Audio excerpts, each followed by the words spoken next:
Mugamba mutya abali ku channel yaffe eyitibwa LN256 mugende mu maaso negyegatta ku lunaku olwaleero era tulabe enfumba gy'ofumbamu bye tuyita ebiwuuta.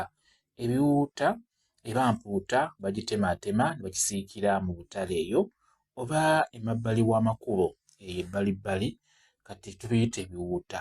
Buli kimu kiba kya lukumi. Kati tulabe enfumba gy'okifumbamu. Tutandike teeka essefuliya ku kyoto. Teekamu butto wakyamuka, teekamu butungulu nga bw'olaba. Butungulu bw'omala teekamu galiki, oteekemu akatangawuuzi. Sambyako kadata kabe nga tekagenda. Bw'omala teekamu n'ennyaanya. Bye nteekamu by'oba oteekamu. Tuli mu kufumba bituyita ebiwuuta. Mubitegeera ndowooza. Eba mpuuta bagitematema bulungi ne bagisuula mu butto, kati ebyo bye tugula. Oteekemu ne kaloti tomwerabira. Tufumba nga bwe nkugambye gye tuyita empuuta ebiwuuta. Kati tutandike. Leeta Royco tube teekamu 2. Ebiwuuta naguze bya gumu kitundu. Oteekemu Royco, jjukira buli kimu kiba kya 10. Oteekemu ne Asmart. Royco teekamu ak'ebibiri, Asmart ak'ebibiri tokamalaamu, ne Kasimba tokamalaamu.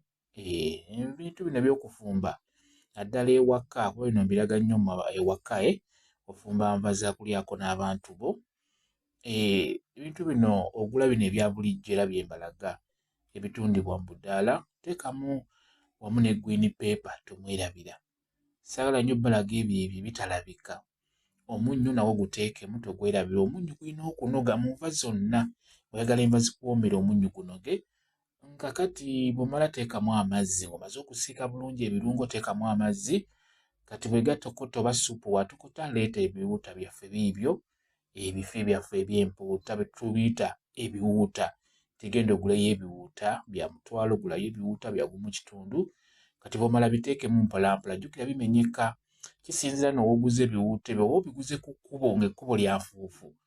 Sooka obiteeke mu mazzi, bibeeremukko mu mazzi eddakiika nga 5 oba 12, enfuufu eno ebeere ng'evaako.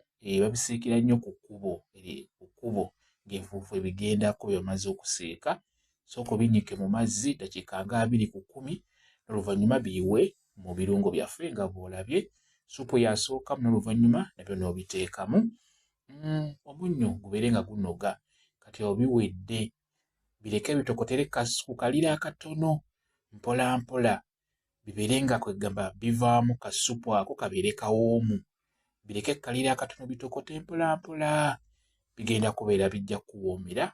Beera ng'ofumba bw'otyo empuuta oba ebiwuuta bwe kityo bwe kirimu. Ebale kubeera ku channel yaffe eyitibwa LN256. Mugende mu maaso negyegattako, mubeere bulungi, mweraba.